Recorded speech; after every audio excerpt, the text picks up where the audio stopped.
Hi friends, welcome to my channel. శ్రీరాముడు మహావిష్ణువు అవతారంగా జన్మించి ధర్మాన్ని స్థాపించాడు. ఆయన సత్యం, న్యాయం, ఆదర్శ జీవనానికి ప్రతీకగా నిలిచాడు.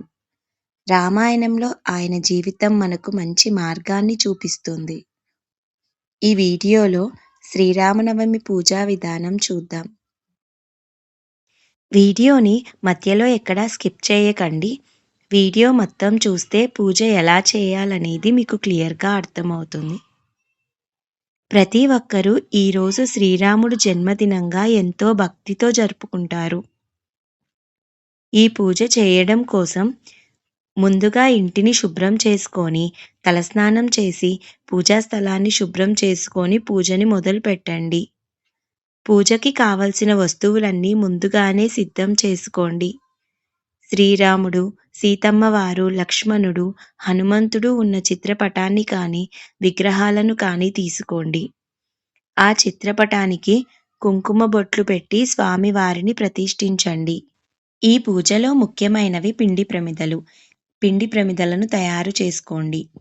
ప్రమిదలు 5 కానీ, 7 కానీ, 9 కానీ, 11 ఇలా ఎన్ని ప్రమిదలతో దీపారాధన చేద్దాము అనుకుంటే అన్ని ప్రమిదలు తీసుకోండి. పిండి ప్రమిదలను బియ్యపు పిండితో తయారు చేసుకోవాలి. ఈ వీడియోలో నేనైతే 5 ప్రమిదలను తీసుకున్నాను. అలాగే తమలపాకులు తీసుకోండి.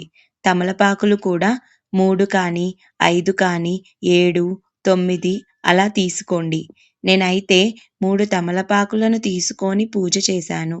తమలపాకుల మీద శ్రీరామ అని గంధంతో రాసి కుంకుమ పెట్టండి. శ్రీరామ అని రాసిన తమలపాకులను పూజా స్థలంలో స్వామివారి దగ్గర ఉంచండి. ఒక ఇత్తడి ప్లేట్ కానీ, రాగి ప్లేట్ కానీ తీసుకొని పిండి ప్రమిదలను కూడా ఆ ప్లేట్‌లో తీసుకొని స్వామివారి ముందు ఉంచండి. పిండి ప్రమిదలకి కూడా గంధము, కుంకుమ బొట్లు పెట్టండి.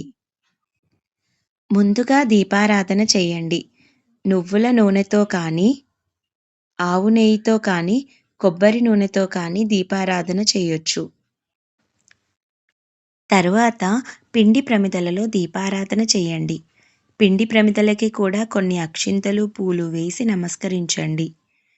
శ్రీరామ అని రాసిన తమలపాకులు ఉన్నాయి కదా, ఆ తమలపాకుల మీద కూడా కొన్ని అక్షింతలు వేయండి. ముందుగా వినాయకుడి పూజ చేయండి. వినాయకుడికి నైవేద్యం, హారతి సమర్పించిన తర్వాత రాముల వారి పూజ చేయండి. శ్రీరాముడిని షోడశోపచారాలతో పూజించి స్వామివారి అష్టోత్తరాలు చదవండి. అంటే రామ అష్టోత్తరాలు చదవండి.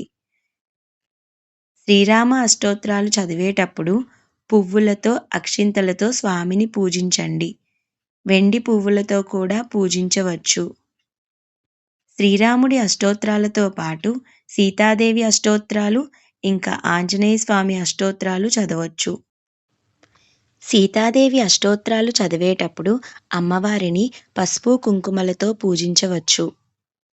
ఈరోజు రామరక్షా స్తోత్రం చదివితే మంచి ఫలితం ఉంటుంది. రామరక్షా స్తోత్రం 5 సార్లు కానీ, 7 సార్లు కానీ, 9 సార్లు కానీ, 11 సార్లు అలా చదవచ్చు. లేదంటే ఒక్కసారైనా చదవండి. శ్రీరామనవమి నాడు శ్రీరాముడిని ధ్యానించటం వలన 1000 రెట్ల ఫలితం కలుగుతుంది. శ్రీరాముడి నామాన్ని భక్తి శ్రద్ధలతో జపించటం వలన అనేక సమస్యల నుంచి ఉపశమనం కలుగుతుంది. మొండి వ్యాధులను కూడా తగ్గించే శక్తి ఒక్క రామనామంలో ఉంది. ఎవరైనా శ్రీరామ అని రాయడం మొదలు పెడదాం అనుకునే వాళ్ళు ఇవాళ మొదలు పెట్టొచ్చు. ఇంకా రామాయణం పారాయణం చేద్దామనుకునే వాళ్ళు కూడా ఇవాళ మొదలు పెట్టొచ్చు. శ్రీరామ అని రాసేవాళ్ళు రామకోటి పుస్తకాలు ఉంటాయి. ఆ పుస్తకం తెచ్చుకొని మొదలు పెట్టండి. రామకోటి పుస్తకం పూజలకి సంబంధించిన పుస్తకాలు దొరికే చోట దొరుకుతుంది. రామకోటి పుస్తకంలో దగ్గరగా 1,00,000 నామాలు ఉంటాయి. అలా 100 పుస్తకాలు రాస్తే మీరు 1,00,00,000 సార్లు రాసినట్టు. అన్ని సార్లు రాయలేము అనుకునేవారు 1,00,000 సార్లు రాసినా సరిపోతుంది. మీ స్తోమతను బట్టి ఎన్నిసార్లు మీరు రాయగలిగితే అన్ని సార్లు రాయండి. ఈరోజు స్వామివారికి వడపప్పు, పానకం, చలిమిడి, ఇంకా పండ్లు నైవేద్యంగా సమర్పించండి. లేదంటే ఏదైనా ప్రసాదం చేసి సమర్పించవచ్చు.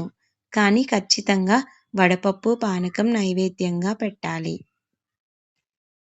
ఈ ప్రసాదాన్ని పూజ అయిపోయిన తర్వాత ఇంట్లో వారందరూ తీసుకోండి. రాముల వారికి తాంబూలం సమర్పించండి. కుదిరితే శ్రీరామ కళ్యాణాన్ని జరిపించండి. లేదంటే ఆలయానికి వెళ్లి రాముల వారి కళ్యాణాన్ని దర్శించండి.